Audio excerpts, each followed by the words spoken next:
Buenos días con todos, sean bienvenidos. Vamos a continuar con nuestros estudios sobre la iglesia, edificados sobre la roca. Habíamos expuesto ya acerca del pueblo de Dios y el cuerpo de Cristo. El día de hoy vamos a hablar sobre el templo del Espíritu Santo. Las personas dan todo tipo de razones para no unirse a una iglesia. La iglesia solo quiere mi dinero. Estoy demasiado ocupado para ser miembro de una iglesia. ¿Por qué debería unirme a una iglesia si no sé si estaré viviendo aquí en 5 o 10 años? La membresía es solo un formalismo innecesario. Lo que importa es que estoy sirviendo en la iglesia. La idea principal del estudio de hoy es que la iglesia es el templo del Espíritu Santo, la morada unida, creciente y santa de Dios. Por tanto, cada cristiano debería ser miembro de una iglesia y debería buscar la unidad, la santidad y el crecimiento de la iglesia. Oremos para comenzar. Gracias, Señor, por esta mañana, que en tu día santo, Señor, nos permites reunirnos como tu cuerpo, Señor, como la iglesia. Te pedimos, Dios, que tu palabra sea expuesta, Dios, esta mañana, y que ella tenga su fruto en cada uno de nuestros corazones, Señor. Te pedimos, Padre, que entendamos, Dios, y que creamos en esta mañana que tu iglesia es el templo de tu Espíritu Santo. En el nombre de Jesús oramos. Amén. En Efesios capítulo 2, Pablo proclama con gozo las riquezas de la gracia salvadora de Dios en Cristo. En los primeros 10 versículos, Pablo enseña que somos salvos de manera individual por la gracia de Dios por medio de la fe en Cristo, no por obras.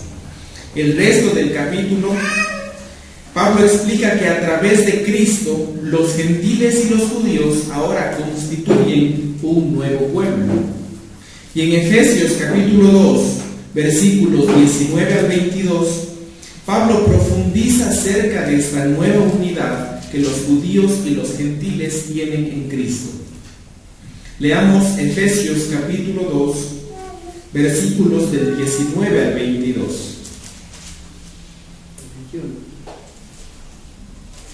Efesios capítulo 2, del 19 al 22. Dice así la palabra del Señor. Así que ya no sois extranjeros ni advenedizos, sino conciudadanos de los santos y miembros de la familia de Dios, edificados sobre el fundamento de los apóstoles y profetas, siendo la principal piedra del ángulo Jesucristo mismo, en quien todo el edificio, bien coordinado, va creciendo para ser un templo santo en el Señor, en quien vosotros también sois juntamente edificados para morada de Dios en el Espíritu.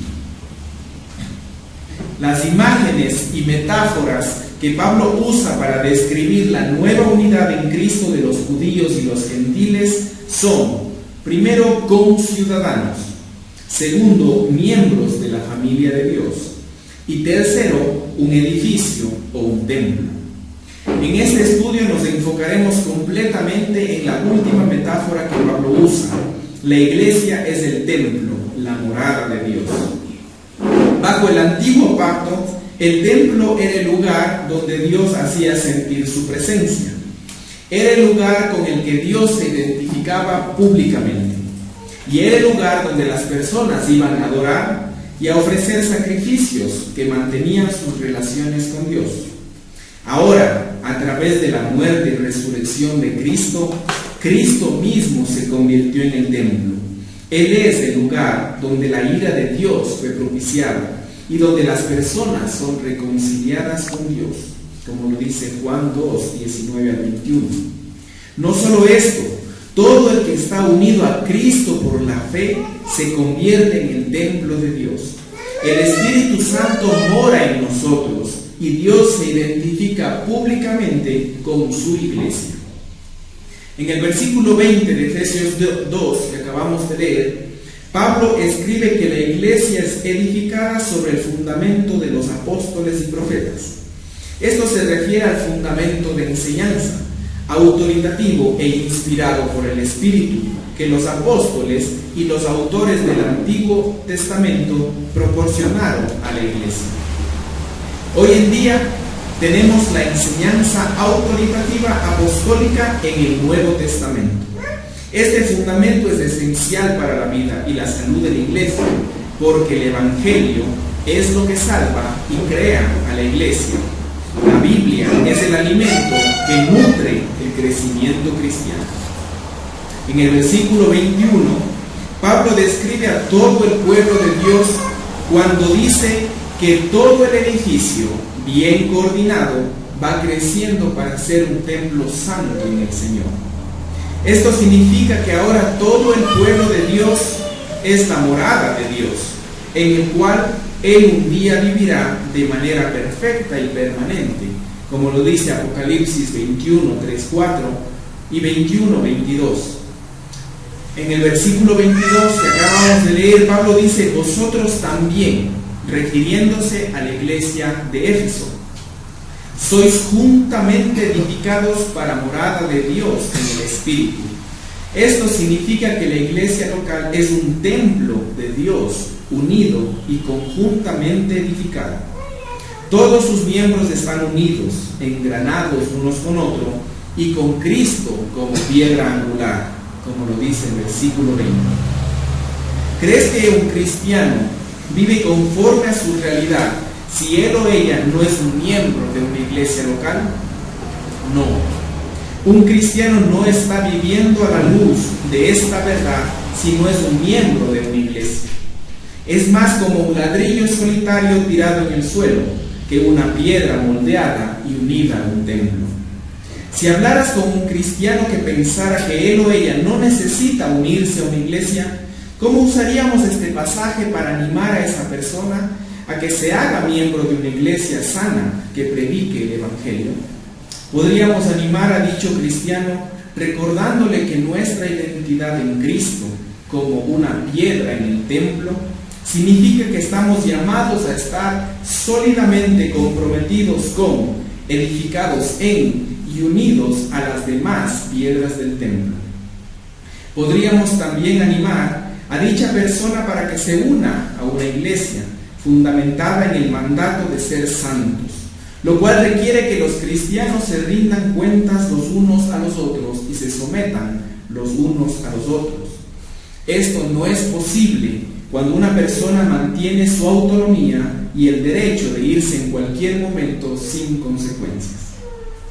Cuando Pablo escribe que los efesios son juntamente edificados para morada de Dios en el Espíritu, es probable que se refiera tanto al crecimiento numérico como al espiritual. Las personas se convierten en cristianas y todas crecen en santidad y madurez. El crecimiento numérico de la iglesia tiene lugar conforme las personas escuchan el Evangelio, lo creen y son salvas, como Hechos 2:41 lo dice. El crecimiento espiritual de la iglesia ocurre a través de la palabra de Dios, a medida que los creyentes hablan la verdad unos con otros en amor, como lo dice Efesios 4, 15, 16. Según el versículo 22, el Espíritu Santo edifica el templo que es la iglesia. El Espíritu Santo edifica su templo en Cristo, y el Espíritu Santo edifica su templo como lugar de morada para Dios el Padre.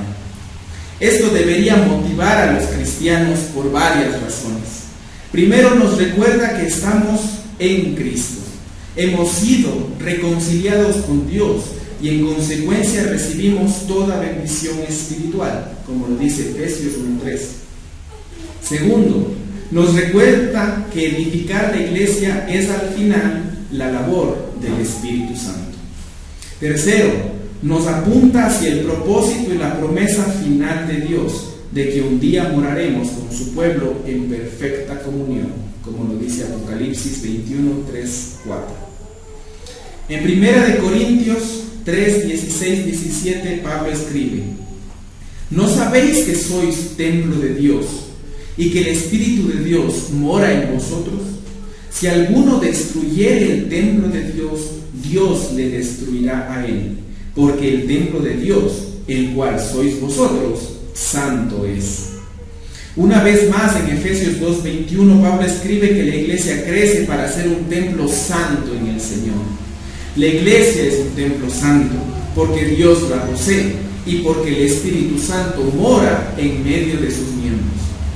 El hecho de que la iglesia es un templo santo significa que la iglesia debería entrevistar a los posibles miembros con el fin de conocer sus testimonios, discernir si comprenden y realmente creen el Evangelio y asegurarse, hasta donde pueda la capacidad humana, de que no existe ninguna contradicción obvia entre su profesión de fe y cómo vive.